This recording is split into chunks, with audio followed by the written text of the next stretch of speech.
台湾美丽的福尔摩沙，四面环海，拥有丰富的渔业资源。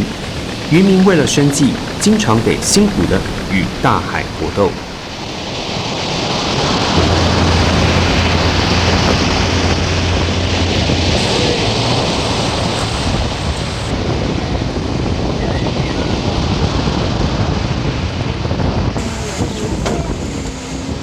鱼苗、虾苗，非得要这么辛苦取得吗？作为一个研究者，难道不能用科学解决这个难题，帮助渔民的生活吗？身为水产养殖领域的科学家，廖一九经常这样的思考着。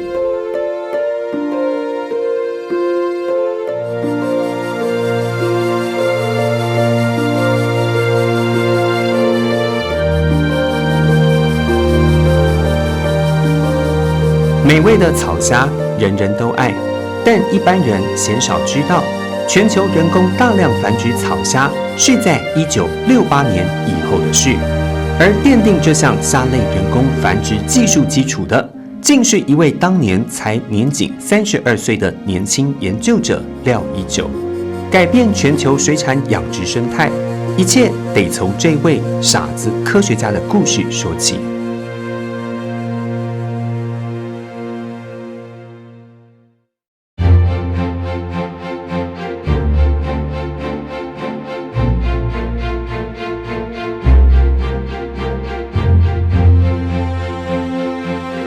浓眉大眼，面貌清秀。廖一九1936年生于日本东京都，家里是丰原望族3代从政，但他并未走上长辈规划的平坦仕途道路，却偏偏选择了孤独的研究工作，为解决台湾水产养殖困境而担起了重责大任。我阿公，他在养鱼，他要养之前啊，叩叩叩叩叩叩，听到声音，这个鱼就会来。用香蕉钓草鱼，一番最好了。这些东西啊，我看起来真的很好玩，也很有趣。从小就很接近这个池塘的这种鱼虾这一类的东西，所以这个都有影响。当然，其他的影响，这个我在初中的时候、高中的时候，都碰到很好的生物的老师，这个也是命中的一种这个安排吧。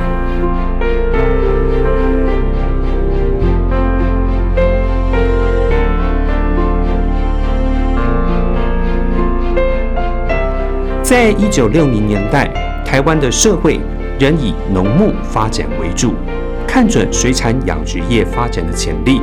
廖一九从台大动物系渔业生物组毕业，在当完兵之后，于1962年4月更进一步留学日本东京大学，攻读水产增殖学硕博士课程。在当时来讲，现在也是一样的，在水产养殖这个领域，还有水产整个部门来讲，日本是算是不会比欧美差到哪里。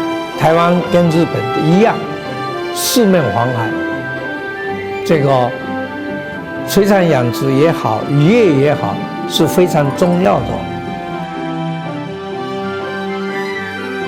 当时出国留学，大部分的人选择奖学金较多、留学生活相对轻松的美国，但廖一九为了追求科学的极致，不怕当穷留学生，毅然决定前往非常重视水产发展的日本留学。事后证明，他的选择是正确的。我碰到的老师是非常严格的，他的严格也有道理。日本的老师他不会教你做什么做什么，不会的，他就要你在那边等，看你，然后你提出你的 proposal， 你一定要有目标。你一定要有兴趣。我曾经有7天7夜没有睡觉，我准备了，不是只有1个2个缸，这个十几个缸，吃完了，他们3个钟头一次要换，这个哪有这个时间睡觉？所以这些东西啊，你有兴趣，你就不怕，你就一定会了蕊。到6天的时候啊，已经这个紧绷的这个是已经没有办法在那个你自己要那个才能够忍住要有这样的耐力。廖玉九于1968年3月在日本获得农学博士学位，并完成4个月的博士后研究。在农复会的邀请之下，1968年7月返台，投身台湾的养殖业研究。其实，在那个年代，拥有博士学位是许多学术研究机构抢着要的对象，但是廖玉九却甘愿做一个傻子，离开舒适圈，卷起衣袖，选择到偏远的乡下服务。我当时最重要的使命就是说，在台湾设立一个可以变成一个世界的一个中心。我在日本本来是做班阶下，我觉得应该要找另外一种适合于台湾发展的，找很多这个同事们哪一种虾最好。他们说我回来是到台南，那个时候他说东港是一个基地，我就差不多第3天左右我就跑到东港来。早前每天差不多4点多，我就到鱼市场要这个种虾。移民回来，他说我有草虾，他给我看已经都死了，我没有办法让它活起来。在这样的状况之下，试了3天没有，有一点这个很失望。后来我们在别的地方白沙仑啦，在台南那个地区抓了这个，第一次我记得是抓到3尾吧，很成功的把这个3尾之间的2尾啊，把这个人工繁殖虾苗做成功。我前辈他们养虾那个时候都养到差不多一个 critical period， 叫做最艰难突破的那个点的时候啊，都死掉了。我就在那一段，我能够把它超越过来，就是找到好的饲料，他愿意吃的饲料，给他不喜欢吃的东西，他也长不大了，很可怜，饿死了。就是也有前人的这个功劳在前面，我把那些这个吸收进来 ，apply 就是应用到我的草虾上面。全世界第一次草虾人工繁殖突破，就是在那个时候那个阶段。廖玉九尝试用细藻喂食，并将水温控制在适合草虾成长的27度C。3尾母虾由2尾顺利产卵，逐渐变成无节幼虫、眼幼虫，接着进入台湾未曾尝试成功的康虾期幼虫。1968年8月底，终于培育出虾苗。这个是我从事研究工作，这个研究草虾第一本出版的书，这个是农复会1968年看出来的。这边有这样的，这个是非常重要的突破。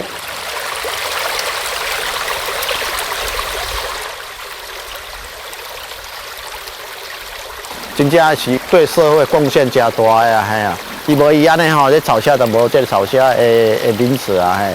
草虾伊早是个人单独独岛呢，啊，无法度讲，互你大面积扩充嘛。就是伊有法度繁殖，会当来虾苗繁殖出来，所以大量繁殖啊，即摆人饲的就多。你若讲养殖的、繁殖的吼，和虾是有关系，就是追到伊的草虾出户。廖玉九所开创的草虾人工繁殖技术，从1970年代起迅速在台湾普及开来。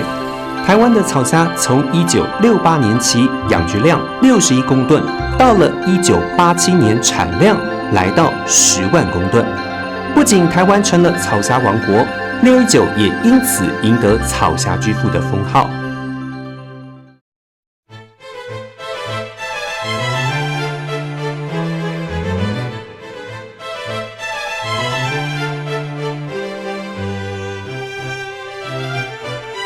研究成果的甘美也催化了619和唯一一名女团员的情愫。这个时期，619和赵乃贤不仅在同个单位工作，也因为619的家远在中部丰原，在台南向赵乃贤家租屋，更加速了两人的情感。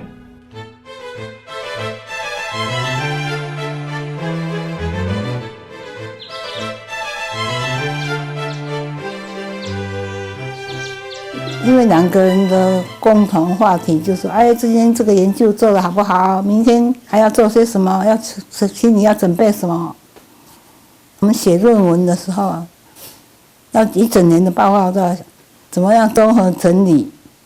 那么我有我的长处，他有他的长处，哎，两个好像有点相辅相成。619在草虾繁殖成功后，便前往屏东全力建设东港分所。草创初期，只能在海水浴场休憩棚改建的海边，搭建一个30坪不到的简易实验室。619每天跟鱼虾睡在一起，研究环境十分的苛难，他仍不改其傻子般的坚持，甘之如饴。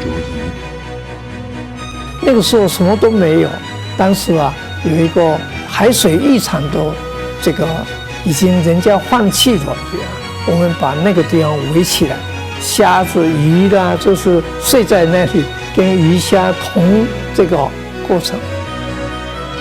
他只要研究上需要，我们因为有时候我们做实验的时候需要采样时间，有时候要晚上，或是他要喂虾子啊，或要做一些虾方面的环氧值的试验，通常都是要那个很晚，半夜还在实验室。所以以前在我们这边才会看到，哇，半夜很多人，所以你还可以找别人一起来聊天啊，或者是来做研究，这样子都不会觉得很孤单啊。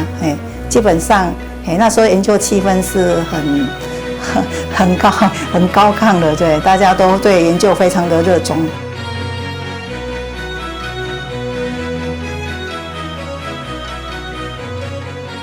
比如说一条鱼，你要量，这条鱼要量它多长多重，对不对？譬如说这条鱼这么长，60公分，你量起来就60，叫我们一般60.5公分就好了。它没有，它会量到很细哦，60.52公分，你听懂意思吗？那这当然是就是他的坚持，这个要很精细。1968年底，东港分所接获任务，负责研究乌鱼人工繁殖技术。为了寻找健壮的种鱼，619经常领头出海向渔夫买鱼。在1969年2月初买回的乌鱼苗有2尾存活下来，创下乌鱼人工繁殖育成的新业。种虾是在夏天比较好，乌鱼是冬天，所以我就从台南出发到东港，进驻现在的这个东港的地方。在第一年，我们出去挑好的乌鱼种鱼回来，第一年啊，非常高兴的成功了2尾，培养出来的这个差不多3公分左右的这个乌鱼苗出来，我们就非常高兴。不过这个是人类史上乌鱼人工繁殖成功的，把它鱼苗养成功的这个第一个记录。在那个时候啊，很多国家，像以色列，还有埃及这些国家也都在挑战国际竞争的这个环境之下，我们领先这些国家做成功。这一年底，33岁的619也因为确立乌鱼和草虾人工繁殖技术，获选为全国10大杰出青年。再来紧接在后的是虱目鱼的人工繁殖研究。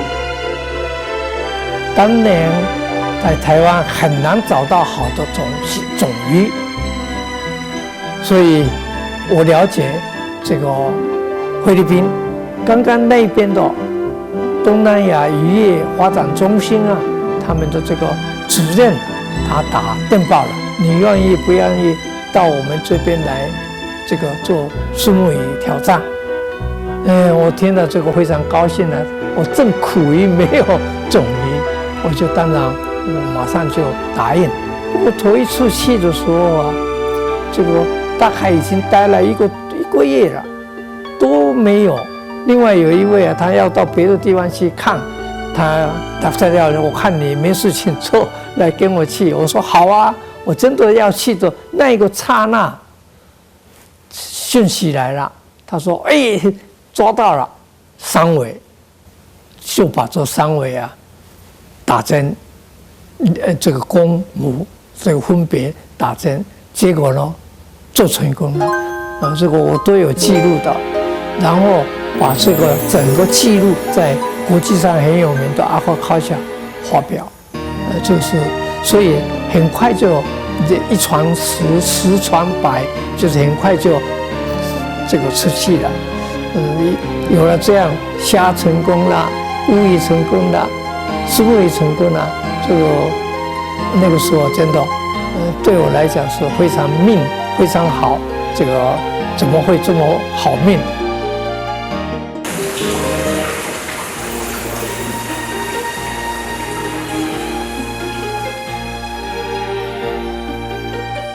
伊遐研究的成果最主要，就是把台湾的水产为过去所谓的粗放式养殖，慢慢进入所谓的集约式，达到比较商业化。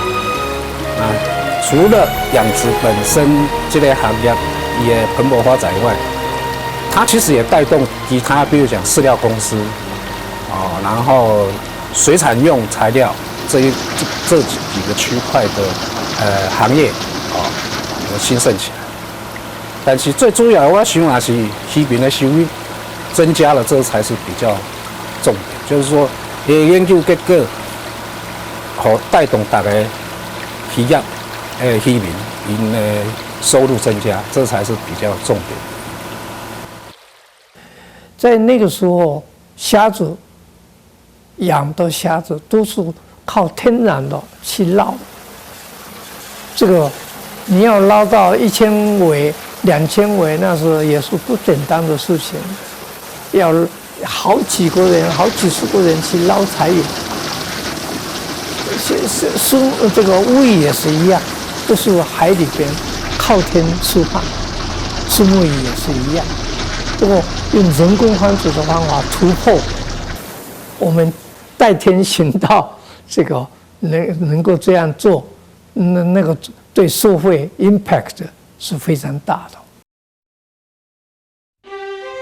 1971年，廖一九出任台湾省水产试验所东港分所首任分所长，并在同年与学成归国的赵乃贤完婚。先婚妻子也至东港分所担任约聘研究员。在没有结婚之前，比较不会有意见不同，是结婚以后才有小吵有一阵子人说，天天做研究，好累，好烦。连周末也是要做啊，因为活的生物，你不能星期天不去招呼他一下啊。我说我今天很想出去玩一玩，他说没有人答应说你结婚以后可以几个星期出去玩一次啊。我说有这回事吗？那我今天真的不想做怎么办？像这样小吵一下，对我来讲是小抱怨，对他来讲好像说好像不应该有这样的想法。47年下来还是这样。为了让研究有更好的环境，廖一九向省政府提出新建研究大楼的计划，与军方交涉将近1年，加上5年工程，1976年终于完成一栋设备新颖5层楼高的研究大楼，当时堪称是东港地标。就这样，廖一九带着10名不到的研究和行政人员，写下许多世界第一的纪录。当时那么多的人到台湾来，尤其是要想学养虾、养鱼的人，都到台湾来都尤其都指定要到东港来。我们真的有时候应接不暇啊。我们很多我们的同事啊，也惨到那个时候。不过大家都很甘愿呐，大家都很愿意牺牲奉献，他们也好像到这里来宾至如归，他们都很高兴。他非常 open-minded， 全世界各地来的想学养虾，想跟他谈养虾的事情，想跟他切磋，100%都接受。所以我们那个 campus 里头有意大利的人啦、日本来的啦、南非的啦、澳洲的，一住就3个月、5个月。那我在1983年回来以后，我就跑到那时候的东港分所，然后来去看一下庐山真面目。结果想不到到了那里以后，感受到的是那种贵宾的一个接待啊，他也带我参观了整个东港分所。那东港分所那时候几乎等于说是非常在国际上很有名气，人家都是讲说是叫做国际的一个水产养殖一个卖家，等于说很多人都要去那里朝圣。还有一个很深刻的印象，我要离开的时候啊，这个坐在车子里面，然后我把这个窗子摇下来，然后他就是站在外面哈，一直就是等于说是跟你挥手目送到你离开，啊，我也那时候也是，当然很年轻的一个人，简单的讲的话，整个心就给他买去了。廖一九率领水事所的研究团队，不仅让自己声名大噪，也把台湾推向国际舞台，让东港小镇的地名跃上全球水产养殖的地图上。1970到80年代，不仅是国内各级学校，当时的政要也曾多次拜访。东港分所签到部的访客遍及世界5大洲。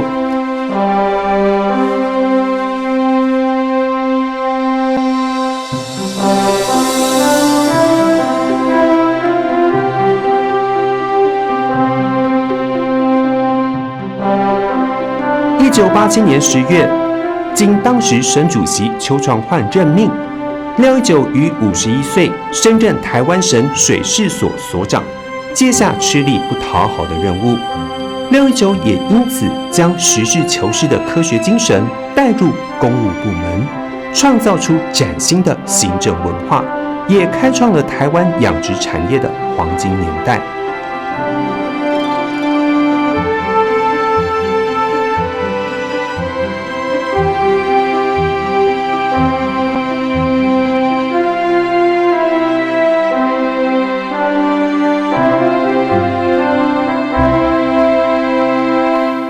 我是觉得他是一个蛮有宏观的一个研究人员，那他把整个台湾的养殖的领域，因为他自己在国际上的一个地位，也把台湾的养殖学界带到国际上。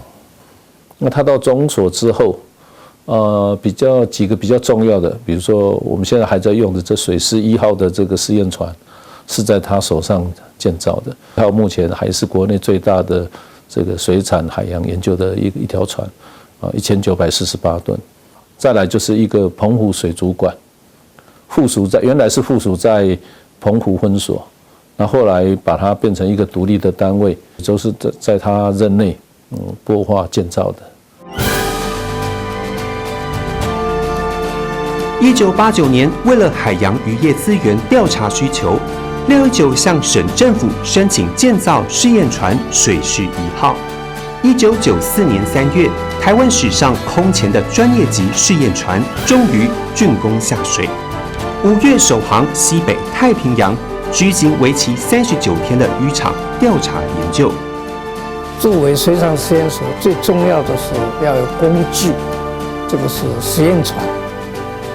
我那个之前这个船都是比较小型的，我一上来以后，我觉得这是非常急需要的，所以我就要争取差不多就是2000吨，1990几吨了。当时真的要费很大的力量去说服相关的这些机构。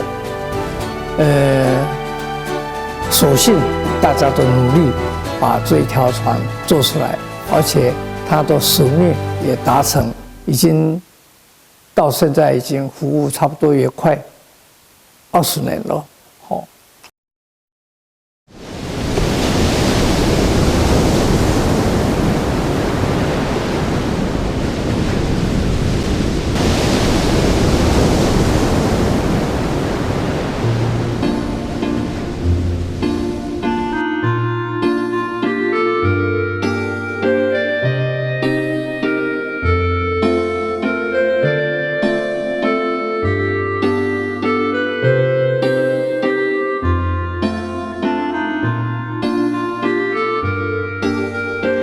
1990年代，政府规划在台湾南北两地新建海博馆。廖玉九独具慧眼，主张利用水试所澎湖分所改建。历时年，1998年4月4日，占地2公顷半的澎湖水族馆正式落成。完工当时是全东南亚最大的水族馆。我那个时候我觉得啊，这澎湖是比较坟墓比较多一点，所以你要有一片比较大的地方啊，比较困难。我就毅然决然牺牲水试所的范围最大的地方，我在那个地方啊，就承诺要盖澎湖的水族馆。这个也花了很大的心，后来很顺利的成功，然后呢开馆。开馆当时啊，真的，这个每一年啊，它的收入大概都有3、4千万。从以研究工作为主的东港分所，到接掌水试所总所，廖玉九调整重心，以公平公正的原则打理总所以及8个分所的事务。但当科学家遇上行政工作，不免也擦出许多火花，但是只要认为是对的事情，就算会因此得罪当权，廖玉九也从不退缩。他是很有个性的。我民国75年调这个农委会的渔业处，业务上还是经常有一些必须平常就是很频繁的一个接触，我也常常到水试所这边来开会。那他有时候就会很执着于他自己的一个理念，我也不否认曾经有过言语上的这种冲撞啊。他很执着于他这个研究人员所抱持的一个理想，所以他虽然它是属于省政府的机构，但是它对于中央，它有蛮多的一些期待。它是一个很重要，择善固执，还有一个嫉恶如仇。然后我记得他常常为了一些事情，可能要跟，就是说政府单位或者他们上层的单位要去这个交涉嘛，那他会很坚持哈。那我觉得这个印象是非常非常的深刻哈。那为了要争取某些事情，他认为对的一定要做哈。那他真的就刚才讲的嫉恶如仇哈。对，那不对的事情他会就是我不能讲那个什么讲，反正他就是会非常坚持这些事情。一定会碰到一些困扰，不过什么事情都是要真诚。这个你对这个事情真的执着，你要去做，那就不怕。所以千万人我也就是这样，常常你的这个位置，你的这个立场根本就摇来摇去、摇摆的话，根本就没有办法。你就是坚持你的情，人家也会把你觉得是信得过，他就会这样把事情都弄好了。廖玉九从水产研究出发，到全国渔政的管理，凭着一股勇往直前的傻劲，用他的择善固执、追求真实的傻子科学家精神，提升改善了台湾的水产养殖渔业。除此之外，对于渔业捕捞产销管理的远见，也让廖玉九赢得渔民朋友们的推崇。这个饼是97位这些专门从事樱花虾这个船长，他们自动自发把这个饼做出来了。当副所长的时候，就鼓励他们要成立产销班。有那么多的船的话，这个有时候没有很好的这个 organize 这个组织的话，他们每一个人啊，按照他们自己的喜欢的话，这个价码一定会乱掉。然后他按照我们的这个方式啊，结果他们觉得10来年以后，他们感觉这个很有效，我觉得非常高兴。哦，的确对他们的生活也好，这个他们的收入也好，很有帮助。廖玉九在水事所总所服务的期间，虽然公务极为繁忙，但是热爱研究工作的他，仍然一个人当2个人用，经常利用晚上的时间做研究、写论文。人总要有得就有失了哦。这个作为研究者的话，你太多的行政工作会让你的研究工作会疏离。我在这个时候，我看人一天24小时，这是大家都是很公平的事情。你就要做好，你就晚上我过去就是晚上我来做研究工作，白天我就来奉献，我尽量的，客人来了，我们尽量的把他，让他很高兴的回去。我想这是一项的做法。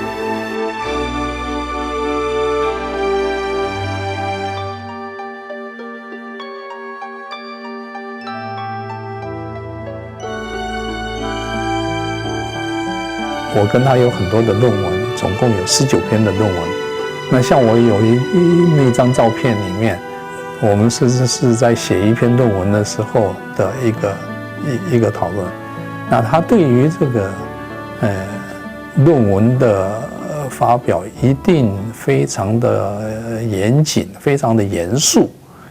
所以我记得曾经有一次我跟他讨论到那个在总所里面。讨论那个论文改到超过12点，那时候根本也没有车子好回去，他还是找总所的那个司机一路送我回去台北。那么晚，你叫你下面的员工送我回去台北，当然也是公事嘛。他马上就是手里拿个1000块钱就给那个司机，说你们的司机送我回台北。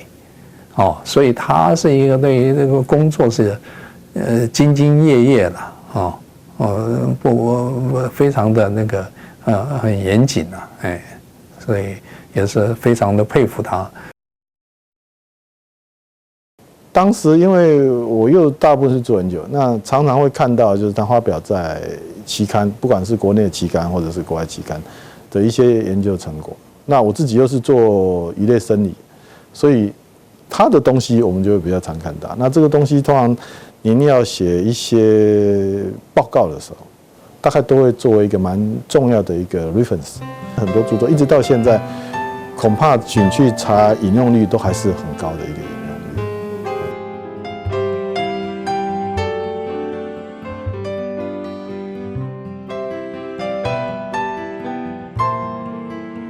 作为一位长官，廖玉九从来不空谈。做任何计划案，他都亲自参与其中。对待自己的部属以及工作上的基层人员，他永远是真挚的关心，甚至当作亲人般的对待。他对越下层的人越照顾，越关心。很让我受苦的是，他已经退休离开，我还没退休，我还在水事所基隆总所上班。我走到后面的岸边，我们的研究船的船员说 ：“Hello， 你好什么的。”他说：“所长最近怎么样啊？好不好？”我说：“哎，你还在关心啥？”他说：“他太关心我们了，我们都很感动佩服。他甚至每次上实验场，每一个年轻同事越低层的，他越会叫我出名字。所以让我觉得说，哦，他是不是说看上不看下，他是上下都很招呼。”我第一个上班的地点是东港，然后住在廖爽厂的对面。然后有一天我回去，我就忽然发现说，哎，我门口有掉了一包水果，然后他就贴了一个纸条说，哦，给你吃，就是你知道，就有一种暖在心头的感觉。然后他就是从小地方照顾你这样子。因为我是一个人上来嘛，我的家人其实事实上都在南部，所以他在生活起居方面一直还蛮关照我的。然后可能怕营养不够啊，还是怎么样，3不5时就叫我过去吃饭这样子，一直到现在都还是啦。哎呀，虽然爽长已经退休了，然后他还是常常叫我过去他们家吃饭啊什么。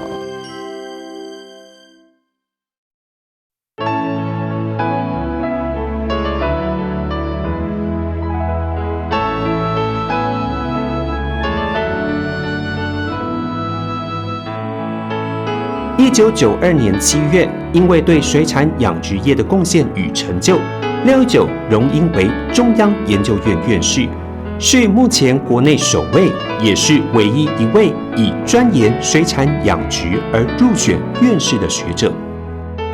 因为在过去我们的院士里面是没有水产方面的专业，所以他当到这个院士当然是无话可说，是非常非常重要，能够让我们水产界的这些问题或者一些他能够发言，然后能够建言，让政府可以听进去。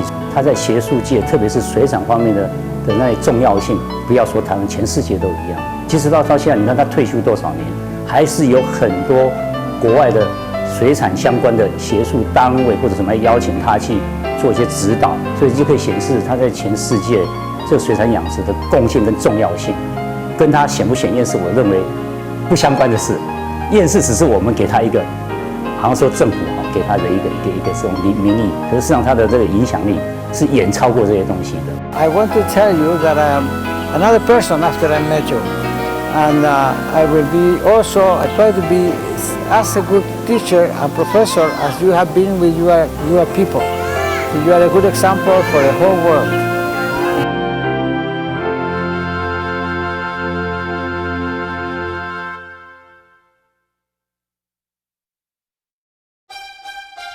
2002年1月，廖玉九院士66岁，卸下水事所所长的职务，从服务34年的公职退休。但他退而不休，晚年的生活更见佳境。2003年开始，先后被屏科大和海洋大学聘为讲座教授。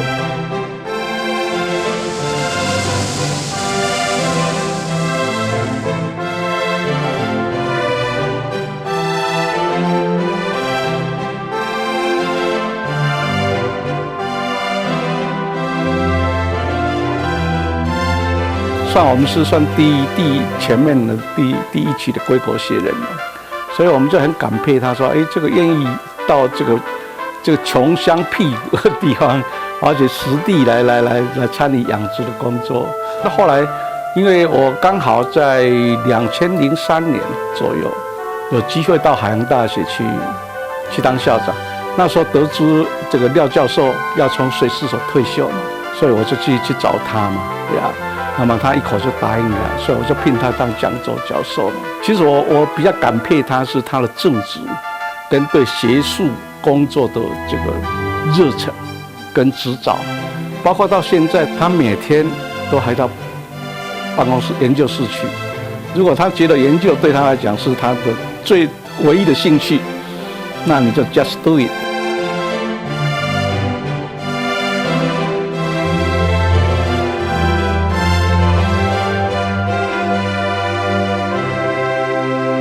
当我跟廖老师比较熟识之后，我有一些机会跟廖老师做合作的事情。我发现廖老师虽然他的年代可能电脑不是这么发达，可是廖老师是非常系统性在整理他的所有的资料的一个人。常常我们在想到说，我可能30年前某一篇文章讲到什么事情，那我发现廖老师大概几分钟之内就可以在他很厚的那一堆文件里面把那个文件找出来给我们看。那这件事情我觉得非常的佩服廖老师。廖老师哦，他跟一般很多台湾所谓的学校里的老师啊，有一些不太一样的地方。他很喜欢到第一线，他对于这个养殖户他们的困难点，还有我们应该注意的地方，他都有提供非常多的一些非常好的意见。作为一个水产养殖产业的科学家，廖一九念兹在兹，永远是水产养殖业的未来。而台湾在国际水产学术界的能见度，更因为他的努力而不断提升。距今发表了470多篇的论文于国内外著名的学术刊物，并参加130余次国际学术研讨会，为台湾的水产养殖发声与争光。为什么是是他的命？就是他就是活在这里面嘛，而且他也希望这个水产养殖可以好啊。那水产养殖好的话，他的命就好啊。我想我今天我才这样想，应该就是一个很好的一个比喻。那他也是一直很想说台湾的水产养殖看怎么样能够很风光，很好啊。曾经在差不多80年代啊，是我们台湾水产养殖的一个黄金时代。那经历过那个时候，他当然希望我们也能够再回复。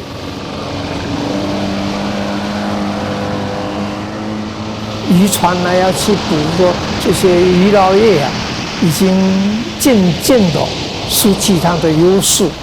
这个世界上很多国家都已经非常重视水产养殖，你将来不靠水产养殖啊，就没有办法再持续的这个享受这种海产。2007年已经虾类它的产量来自水产养殖的已经超过捕捞的。至于鱼类来讲的话，可能在2020年就会来自养殖的会超过。所以这个水产养殖能够帮忙很多的资源保护啦，这些工作啊，就到处都是会看到，这是非常重要的一环。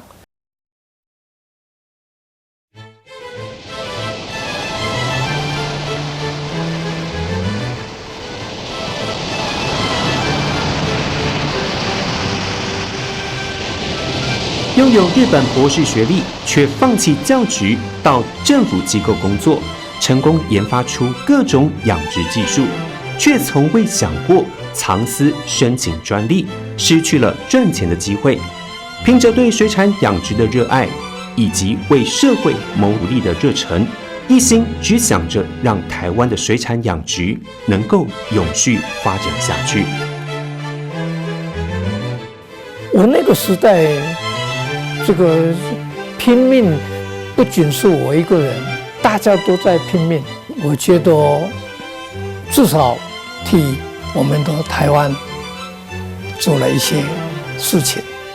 不过我们没有觉得那么伟大了，就是应该做的事情，该做的事情，以科学家的立场，我们把它做了，然后这个东西就果然开花结果，就是这样。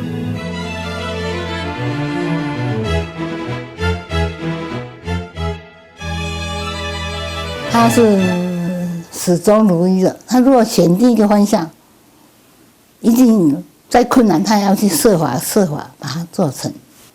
他要做的时候，可以牺牲自己的睡眠，可以牺牲跟朋友的交往，牺牲对家人的呵护，他就是要把它做完。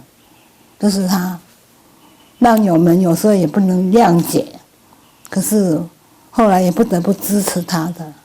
我相信他绝对不是在智商上大家定义的傻子，但是在精神上面，他却会为了他的兴趣，为了他的目标，不惜牺牲奉献。那这一点来讲，我想是跟绝大部分追求名利的人是很不一样的地方。那我觉得这个世界上或许有时候需要这样的傻子的精神。毕竟一个人为家己的理想在奋斗，我是感觉有迄个毅力啦，甲伊迄种迄个坚持啦。啊，至于你也要讲伊讲，我是感觉讲言之过时啦，因为毕竟是感觉很稀有，有人去继续讲啊，要为家己的理想伫啊，袂去迁就事实安尼。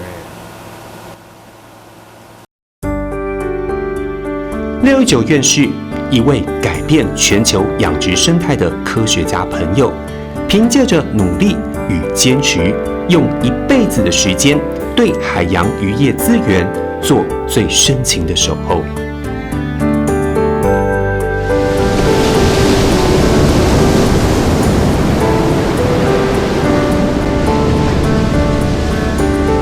研究工作一定要自己要有兴趣，做有兴趣的事情，这是最有这个前途的事情。